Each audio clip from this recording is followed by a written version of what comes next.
and I know we are at time. So, first and foremost, thank you all for being here.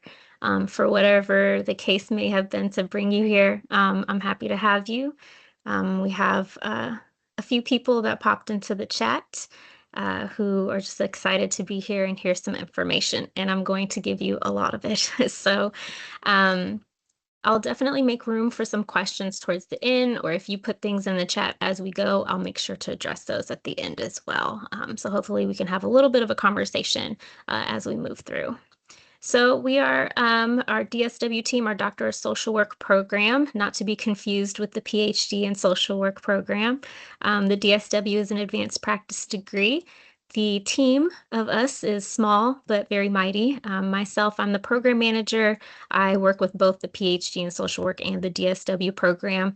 Dr. Heather Storer is the current interim DSW program director, and she will be eventually the official program director as well. I like to always showcase our faculty teaching in the DSW program. Some of you all are sometimes alum that have already been to U of L, so sometimes it's nice to see a familiar face. And if you're not familiar, this is just a nice way to kind of introduce you to who we have. Our faculty in the DSW program are dominantly full-time faculty, and most of them have been with the Kent School of Social Work for well over a decade. They have a wide breadth of areas of expertise, and they've taught in multiple programs and things of that nature. Some additional faculty, the difference here is that these two faculty members are not currently teaching in the program as far as their core curriculum, but they are capstone chairs. So they technically teach our two capstone classes in the very last year that students experience. So I like to just kind of list them as well. So sometimes affiliated faculty, they still work within Kent, but they may not teach a full core course at the time.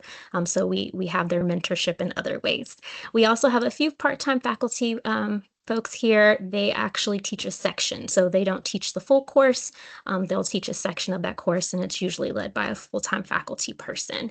As you can see here, we have some DSWs with our part-time faculty. These are actually graduates of our program from a previous cohort. So it's always nice when we can have some folks, leave and then kind of return, and then kind of return the favor in a sense to future DSW students. A quick program snapshot. So again, Doctor Social Work program. Our application deadlines have been extended, and so applications are currently still being accepted. We had extended it to April 30th. If you have come during a previous info session recently, what I have told folks is if you at least start on your actual application, your graduate application, that's the very, very first part. So not necessarily all your materials just yet, but if you at least submit your initial application and I can see it coming in the queue, I can let the committee know that, and we're still currently accepting applications on an ongoing basis at the moment. Total credit hours is 44. And for our program focus, we focus on leadership development and teaching. A lot of other programs may have different focuses or concentrations. So for example, some DSW programs are very clinically focused. So I just like to mention our specific focus just in case it does not, or if it does align with some of your professional goals. Duration of the program, currently 8 continuous semesters. So that's fall, spring, summer, and fall, spring. And currently the tuition rate is $8.50 a credit hour. That's always subject to change year by year. Usually the increases are not very great, not large. And then of course, $2.50 a credit hour if you're active duty military. If you have any questions about what your specific tuition costs might be, obviously you can do the math here, but if you have, maybe you want some other options for payment plans or outside scholarship information and different things like that, our financial aid office is pretty wonderful. So about the DSW program, these are just some quick highlights. Promotes lifelong learning, trauma-informed, anti-oppressive practices, principles of adult learning, fairness and justice is kind of, if you're in social work, you already are familiar with these terms. And we aim to develop scholar practitioners versus a PhD, which develops research scholars. So that's a little bit difference between those programs. Our program is also 100% online, so you do not have to have any residency in Louisville at any given time, including orientation. Orientation is completely online. The program is designed to be asynchronous, but there are a few synchronous sessions. So your instructors like to meet with the class at least 2 times each term. and it's always on a Wednesday night at 7 p.m. Eastern Standard Time. So your instructors will usually let you know the specific dates of those two synchronous sessions. And that was in part a request from previous cohorts. They wanted more connection with the faculty, they wanted more connection with their cohort. And so over time, we've made little adjustments to the program and the design of it based on the feedback that we have received from other students. And each student is different. So some students are totally fine with no contact, but we try and be supportive since doctoral programs are quite rigorous. Some program goals. I will not read all of this to you. I do not want to insult anyone's intelligence, but just to kind of give an idea, you're going to see leadership and teaching pretty heavily throughout this presentation. Again, it's our focus, so we really want to drive it home. Training students to analyze and improve models of social service and leadership, preparing students to implement social leadership knowledge and skills in practice. Again, this is an advanced practice degree, so we're just giving you all some additional tools and additional education on top of what you've already had post-master's experience. So this is an example of the degree map that you will receive once you enter the program, if you're accepted and you accept your own admission, things like that. So one thing I will go ahead and mention is that the program is a little bit accelerated. So you'll notice, let's just talk about year one, this fall, spring, summer. So if we start in the fall, you see DSW 700, you see DSW 701. So both of those are 8-week classes. You take DSW 700 first, and then once that 8 weeks is up, you take DSW 701 after it. So some students like this because you're taking one course at a time. It lets you focus on the content in a more concentrated fashion. You're not as stretched thin as some of the other doctoral programs we have where you're taking multiple courses at a time and you're really having to juggle many things. We're trying to make this, kind of geared toward the working professional. It's a part-time program, so just kind of keeping that in mind, but it may feel a little bit accelerated compared to a full 16-week class. So just kind of keep that in mind. Same thing for the spring semester, 8 weeks in 702, and then the second 8 weeks in 705. Summer is a little bit more accelerated, and I think that's pretty common across the board for universities where summer is just a little bit more condensed. So for your summer in your first year, 704 is actually 6 weeks instead of 8, and then 710 is also 6 weeks. So that's kind of the difference in some of those for year one. Year two is when we add our practicum, or we call it leadership intensives and teaching intensives.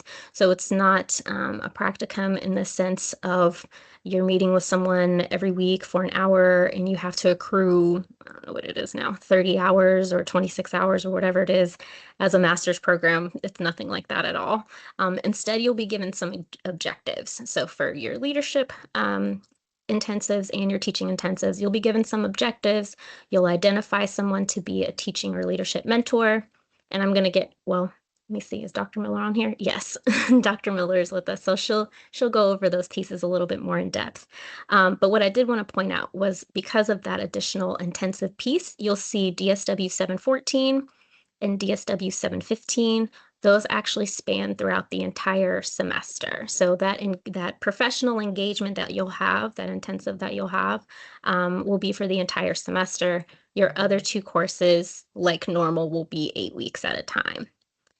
In the summer of your second year, summer is going to be technically one full class. It's only going to show up as one course, but the instructors have broken it up into kind of two parts to make it easier for students to conceptualize. So that summer is going to be the full 12 weeks in one class. So that'll kind of give you some preparation before your capstone. And we'll touch base with the capstones a little bit more in depth. And then here, your third and final year, or your last two semesters, should I say. Ooh, let's go back up. You're in your two capstone projects the entire time, and you're also in doctoral candidacy. So you're only working on your capstone your entire final year of the program.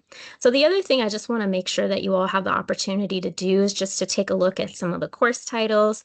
It kind of gives you an idea of the content and what you can be looking forward to within the program. So now we're touching the point of the experiential learning activities, and I will pause here. And Dr. Shawnee Smiller is with us. She's a former MSSW program director. She teaches within our program, and she's heavily involved in many things DSW. So happy to have her here today, and I'll let her kind of go a little bit more in depth about those leader and teaching experiences. Thank you, Elise, and thank you all for joining us today. I am happy to talk about the whole entire year two experience because year two is that experiential learning that you would do actually the entire year. And I primarily lead that, both the leadership and the teaching. So now we call it intensives, but you might have saw or heard language around practicum where we call them leadership practicums and teaching practicums. However, as Elise said, it was never designed to be a practicum in the formal sense of like what you're used to if you did a BSW, but definitely when you did your MSW degree. It was never like that. The way that it's designed is for you to get practical, hands-on experience and mentorship from someone potentially in your community in as it relates to leadership and then also as it relates to teaching. And so now I'm going to break it up and kind of talk about each one. And I'm going to do it in order because students take, in year two, take leadership in the fall and then teaching in the spring. So I'm going to start at the fall. But if you have any questions, I'm okay. If you raise your hand, you don't have to wait to the end. If you want to ask me, please feel free to raise your hand, chime in, put it in the chat. I'm happy to answer your questions. But beginning with leadership intensives. So what I try to do with the students as they're finishing year one, I try to kind of connect and prime them for what's to come in year two. Because year two is very much more intensive. So intensive is probably really a great terminology for this because it is more intense. As Elise explained, you will take two courses one at a time. First 8 weeks will be 706. Second 8 weeks will be 707. But you will have that leadership intensive that is going to stretch the entire fall semester. So in your leadership courses, what I'm doing is introducing different types of theories, leadership theories, transformative leadership, servant leadership, just a lot of different theoretical frameworks that we're talking about in the class. But what you would do in the I'm sorry, no longer practicum, but the intensive component of it is that you will work with a mentor. So a professional mentor in hopefully in your community, or if you cannot find someone in your community, we're more than happy to help get you connected with someone that's affiliated with the Kent School.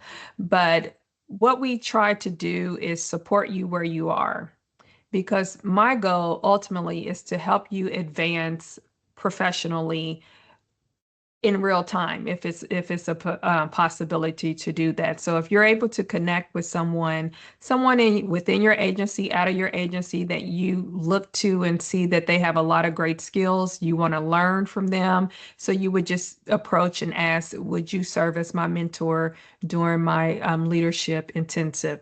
um, and if that's the case, we will work everything out. But what you would do with them is kind of meet weekly. It's not something that's etched in stone and you don't have to submit hours or anything. But we kind of give like a little guideline of if you can meet with your mentor weekly to kind of reflect on what you're learning in the class, but then also work on your leadership project because you will have an independent leadership project that is designed and developed based on what you want to do, based on your interests.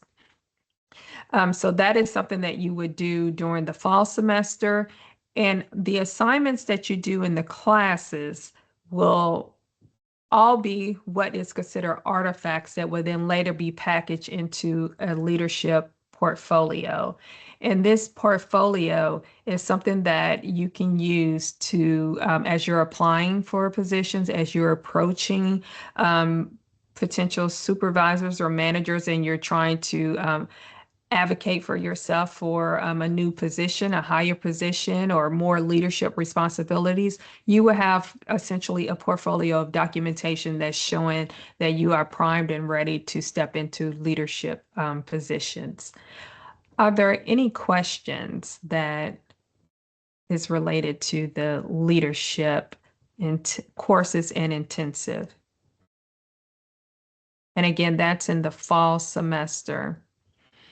And if I may, if there's no questions, then maybe you have a question after I say what I'm about to say. But with the project that the students are doing, again, my goal is to make everything relevant to what you do professionally already. And so I just kind of want to share some of the things that have been done in the past and some of the successes that have come from that. So this past fall of 2025, I had a student that worked on a project. It was part of the class where they proposed a new program in their community. They live in a rural part of the country. And so in this program that they designed, they wanted to work with first responders to provide them trainings and support, and then kind of like a collaborative kind of interdisciplinary team that can go out and help families as they're calling in and kind of related to substance use. And so that was something that she conceptualized in this class, a proposal that she created, and it actually materialized into something that she was able to launch. And this past January, she was able to start taking in clients. And I'm really excited because we met this week and she was sharing with me that she won an award already for this project that she conceptualized in the class. So those are what I'm success stories, because my goal is to make everything relevant for you. So in year two, that's what we're really focusing on: your individual career goals, your individual career path, and how I can support you in your development. Now, is there any questions about leadership? Hi, I have a question. Sure. My name is Ebony. For the mentor, is it recommended that it's a for the leadership mentor, is it recommended that the person is a social worker or in the social work discipline, or just any leadership role? That is a great question, Ebony, and thank you for asking. And the mentor does not have to be someone in social work. It can be someone that works in your agency that might not be a social worker, works in your community at a different agency, or, whatever your field is, because I know that's the beauty of social work. It's a dynamic profession. We're in all kind of different places.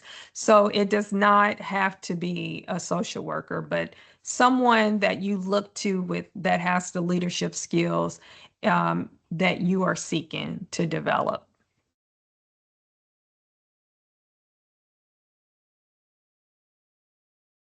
Any other questions? Hi, I have a question. My name is Sure. Ayana, I and know. I'm in private practice. I'm Mhm. sure you've had students before in private practice. And if so, who have they chosen to be like their leader? That's a great question. And I don't know. I can't think of anything or anyone off the top of my head of any. At least, do you know of any students that we've had that was primarily in private practice? Yes, we have had a few. And basically what they did was identified a different professional person just outside of their private practice. Okay. So if they're connected on different boards or organizations, that's kind of a pathway. So it kind of just depended. The other option too is if needed, here at Kent, we can kind of connect you with someone as well. But they have usually been affiliated with just someone in some type of form. So we haven't run into an issue with it, but yes, we have had students in private practice. Thank you for Yeah, thank you. That was asking. great because I am a part of the NAMI board in Colorado. And I didn't even think of that. So thank you. Yeah. Thank you for asking the question. Any other questions about leadership? Okay, I And see. okay, you got it.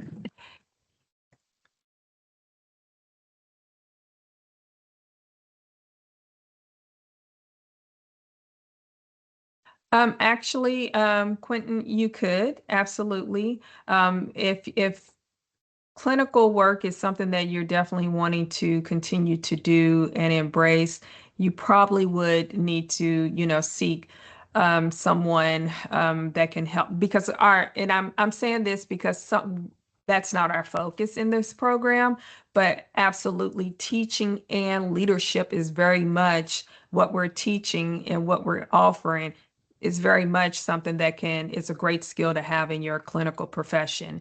But I just want to emphasize that you will not get like clinical type opportunities that's built into the coursework. But I do have students that are working in more clinical roles that still find value in the program.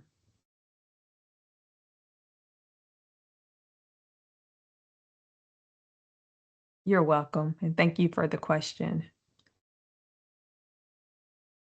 Are there any others before I transition into teaching? Okay. So with teaching, because again, I want to emphasize that as a student in our DSW program, it's both. It's not an either or. You will focus on leadership and you will focus on teaching. So I just, want to be very honest and upfront with you. So you're making an informed decision when you're thinking about applying to our program. But with the teaching intensives and courses, that's in the spring semester. So after you finish your leadership courses and intensive, then you would transition into the teaching. And I am very hands-on with the students, so I help you identify who you might want to serve as your teaching mentor, what type of course you might want to co-facilitate, and at what university. And I mentioned that because you do not have to teach a course within Kent School. So your intensive can be at a different university. If you have connections with someone in at a university or college in your own community, absolutely, I am supportive of that. If you are a current adjunct at another university, I am supportive of that. So my goal is to meet you where you already are professionally and help develop you from there. So I don't want to make you come and do something that's not relevant to your current career path. So with that being said, for those students who, it's like, okay, I just want to co-teach a course in the Kent School. Absolutely. We have an amazing group of faculty that each year are willing to serve as teacher mentors to our DSW students. And so the intensive, again, lasts the entire semester, and it will consist of you working with a teaching mentor and co-facilitating or co-teaching a course. And so what that looks like is you might be grading, you will prepare and teach at least one lesson to the class. It responding to student emails, just everything that an instructor would do, that is something that you will be doing. But the total responsibility is not your own. You will be under the leadership of a mentor.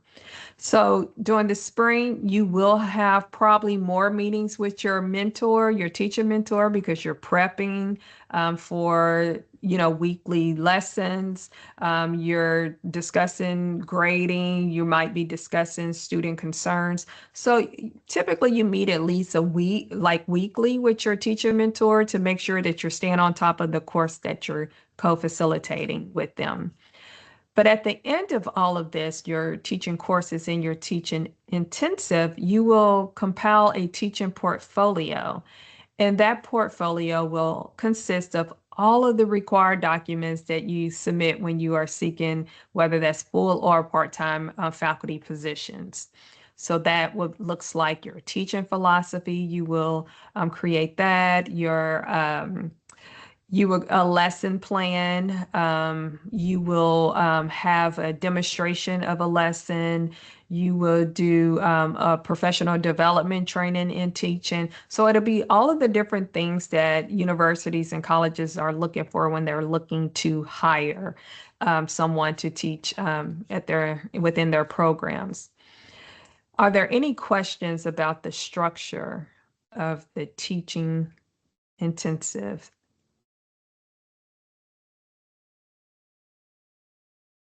Any question about the process? Okay. Well, I also want to share examples like I did with leadership. So coming out of last year, I'm thinking about last year, the students that were in year 2 last year, but that are now primed to graduate this May. They worked on their teaching portfolios, and one student was able to line up a part-time position right for the summer. So as soon as she was wrapping up the teaching courses in intensive, she used her documents to apply for a position at a university, and she was able to start teaching that summer. I have another student who, after she finished year 2, she and I had been collaborating while she was in her year 3, because she saw a full-time tenure track faculty position to open up that she was interested in pursuing. So we worked in the fall, helping her put together her application. She moved to the first round of interviews. I helped prep. Then she moved to the second round for a campus visit. So we met, we prepped for that. That was this spring. And then she was actually offered a full-time tenure track position that she was hired for. So she was able to secure that position in around maybe about February. And so she graduates in May, and then she'll be starting in her full-time faculty position. So those are the things, again, that I'm trying to help actualize, that everything that we're doing is relevant, and my goal is to help you advance professionally, whether that, again, is part-time teaching or full-time. I also have some students that are currently right now in year 2 with me that are applying for part-time faculty positions right now at different universities that are within their communities. So we're working on that portfolio. And one thing a student told me this week, she was like, everything you had us do in class, that's what they're asking for in our application. I'm like, I'm telling you, I'm not having you just do things just to be doing it. It's all relevant. And that's very important for me. I don't like to do or give busy work. Everything we're doing is relevant for your career advancement. So those are some examples of some really great things that come out of this. The one that just popped in my head was a student. She was already full-time faculty at a university, but she didn't have a doctorate degree. So in some universities, they may hire you with your master's, but then you have X amount of years to get your doctorate. And so long story short, she reached out to me and said that she was just given, she's in year 3 right now too, about to graduate, but she was just awarded university-wide a big award for her teaching. And so, and she just talked about how much she learned from the program to really sharpen and develop her teaching skills. But are there any questions about the teaching intensive? Okay. Thank you, Dr. Miller. I'll touch base on the capstone project. So the capstone project, if you all recall your previous graduate school days, I'm sure you had maybe a thesis or something similar toward the very end, your culminating assignment. And so the culminating assignment for our DSW program is a capstone project. It's an original evidence-informed project. There will be data collection or secondary analysis involved in this project. It's designed to inform future practice and our teaching and learning. So it's really nice when we see our graduates either implement what they have done for their project or continue their project forward in their profession. So with the capstone project, there are two parts to it. It's a capstone paper, which some students do move forward to get it published. Just depends on the student and how they feel about their work. And then, of course, there's an oral presentation and defense. With the capstone, you are not by yourself in that at all. You are introduced to your capstone chair, one of our full-time faculty members here at the Kent School. You'll also have a secondary reader involved heavily in your capstone culmination as well. And then you'll also have two other, sometimes three other faculty members that are going to be a part of your committee as a whole. So that entire third year, you're really well-rounded and well-supported with a variety of folks from Kent. I also have some examples of capstone projects. I will say we do try and ask that applicants be thinking about what their project could be. You don't have to know it right when you apply, but be thinking about kind of I hate to say your passions, but it's true. It sounds cliche, but it's true. Think about your passions. Think about the people that you're working with, who you serve, where there are gaps in systems or in policies, and where you would kind of like to see those things improve. So that's kind of the easier way to, whether it's based off of your lived experiences or someone else's or your professional career and experience, just kind of be thinking about it as you go. Let's see if this, okay. It's like, will it click, will it not? These are just a few examples. But the reason I wanted to have these, I mean, we've had so many students graduate at this point.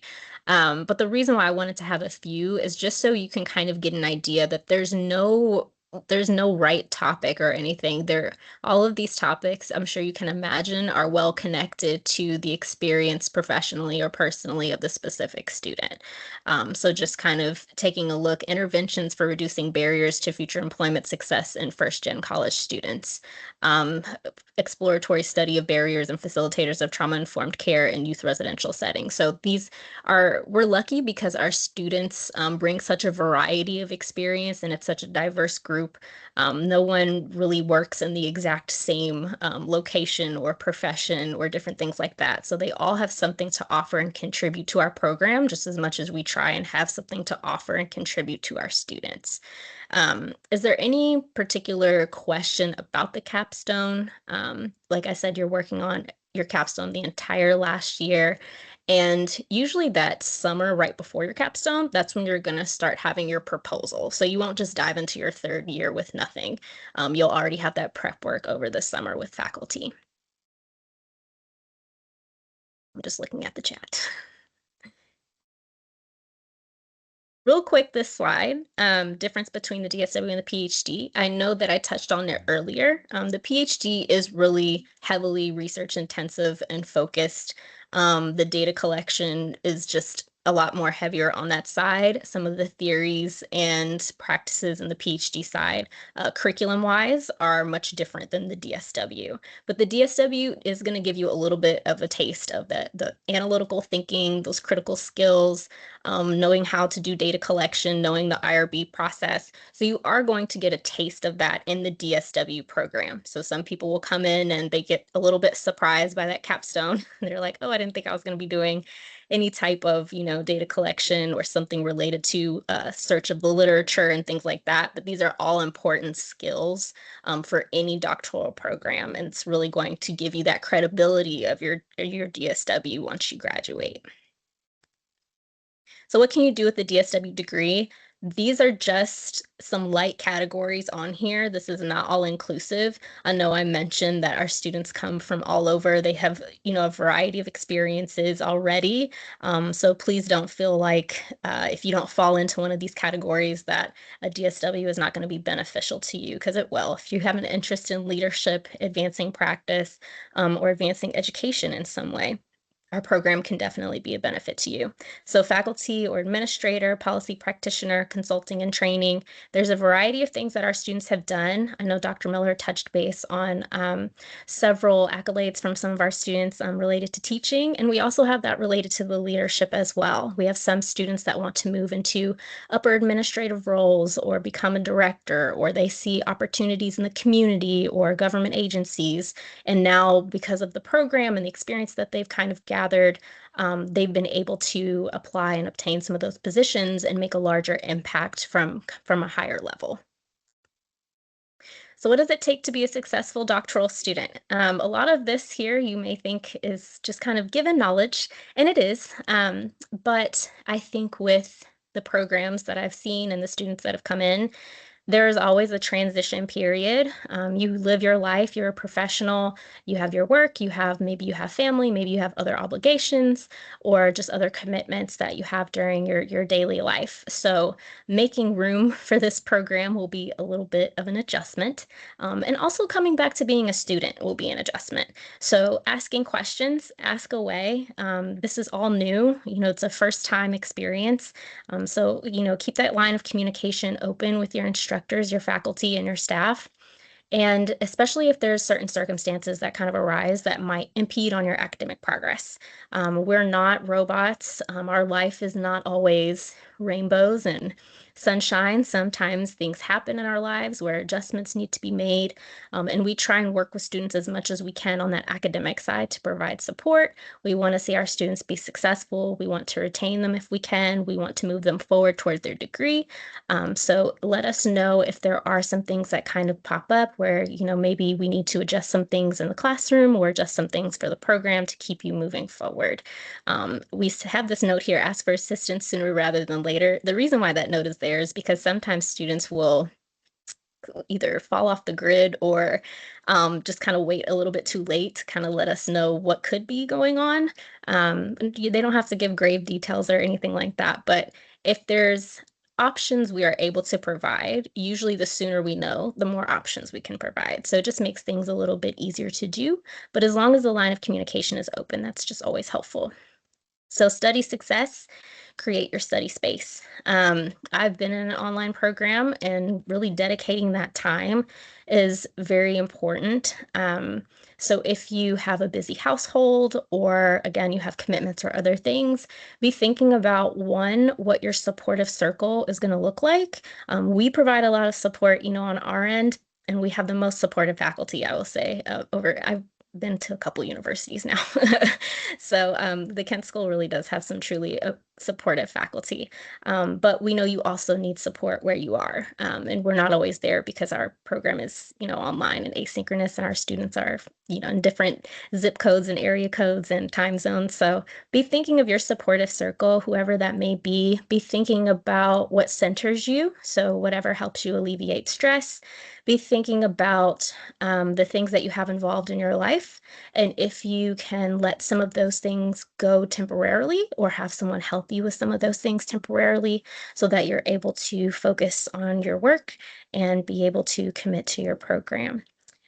Be thinking about the development of your capstone topic as you move through. I know we touched base on this already. You don't have to have it set in stone, but just kind of be thinking about where you are and what you do and who you work with and what's important to you.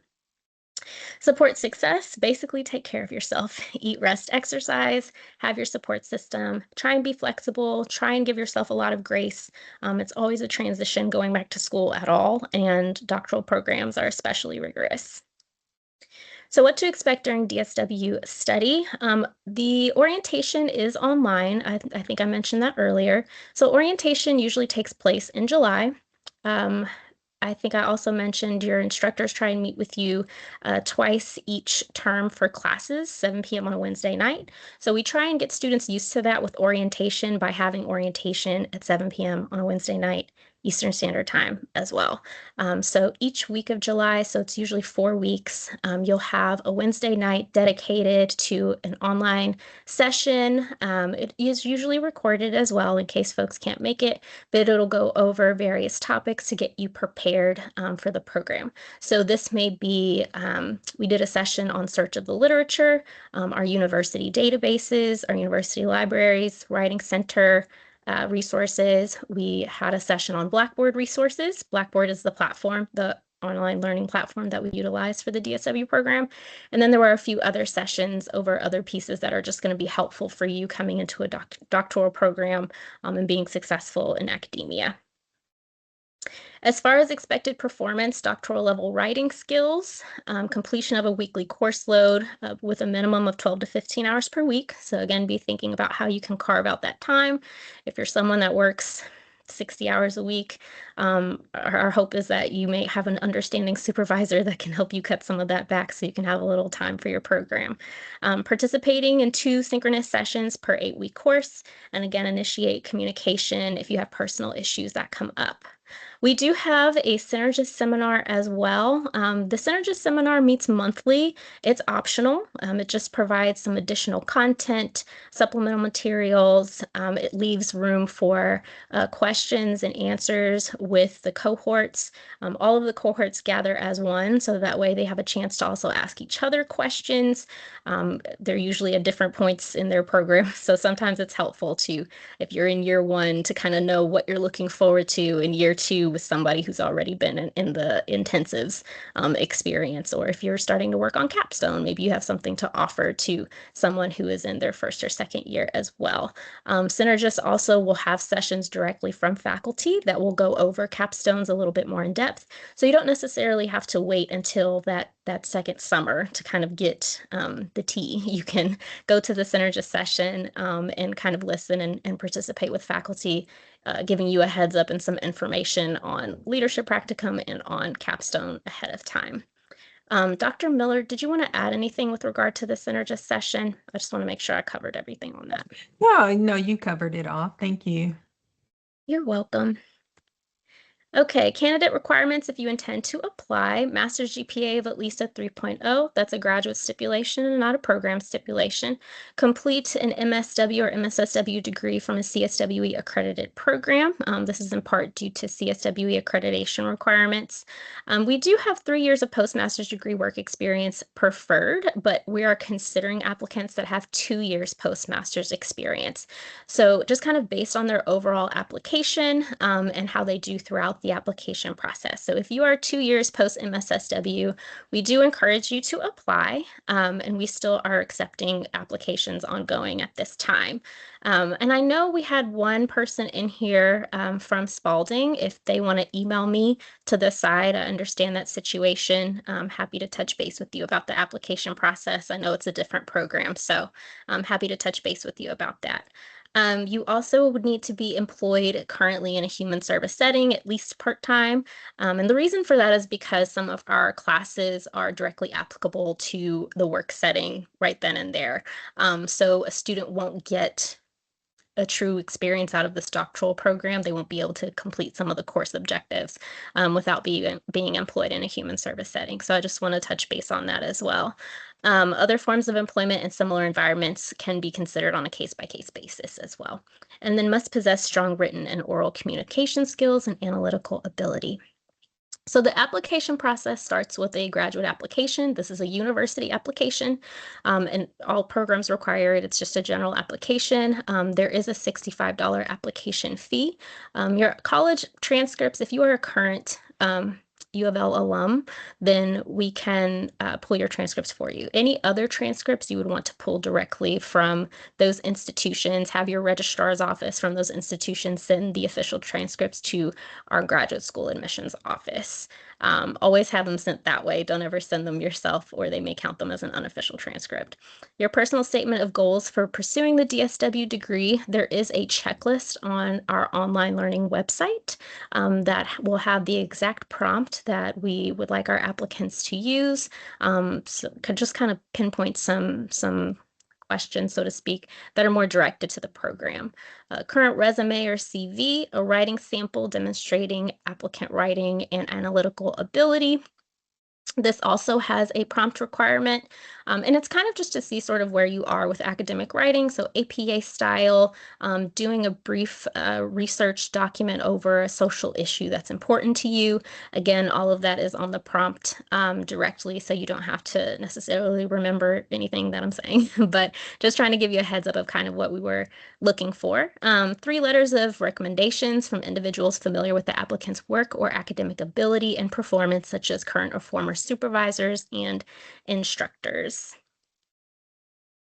As far as the application process, once your application is complete and it comes into the system, I'm the first reviewer just to make sure everything is there, that all the eligibility requirements are there, and if the application looks complete, I will go ahead and send it along to the committee members. I do not send it along until everything is in there, so that includes recommendations as well. Recommendations are usually the last to kind of trickle in, so just kind of remind your folks like, hey, I would like to get this in if you don't mind.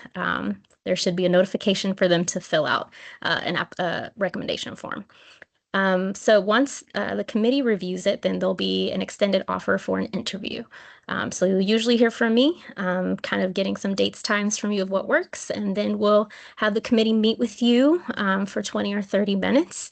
And it'll give an opportunity for the committee to get to know you as an applicant, but it also gives the applicants an opportunity to get to know the program a little bit more. So we encourage everyone to come with questions if they can or if they have them.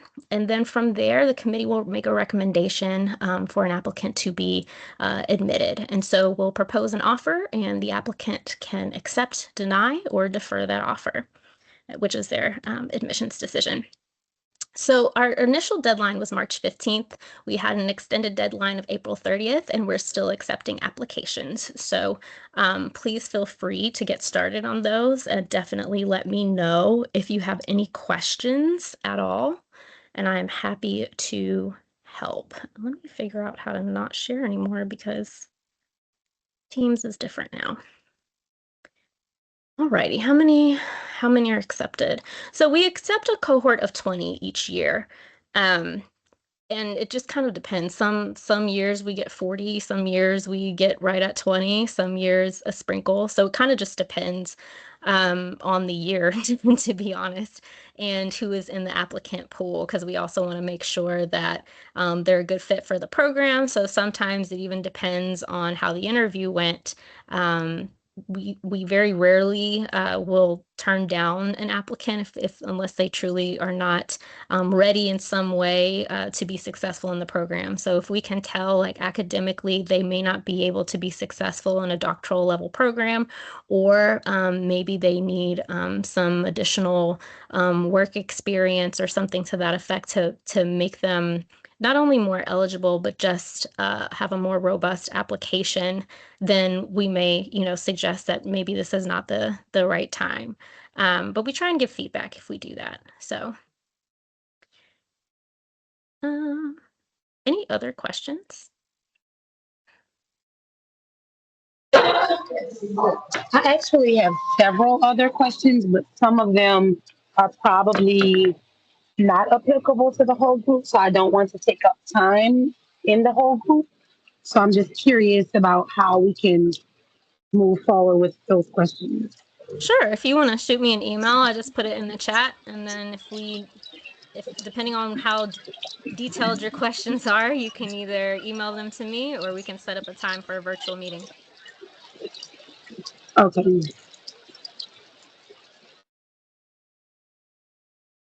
Any other questions? Is it possible for me to just hang on a little bit after this is over? The questions, they are kind of personal, but they're also really, really quick. Okay, Thank that's you. fine. You want to make sure also We'll that stop the recording. recording, yeah, the Yeah, recording. we'll stop recording. Other questions for the good of the order?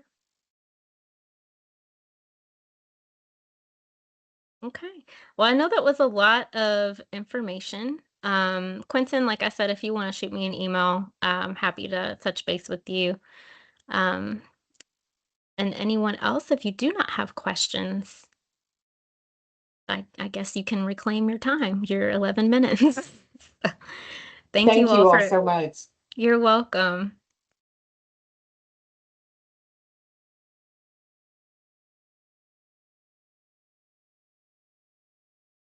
Let me see, let me make sure here.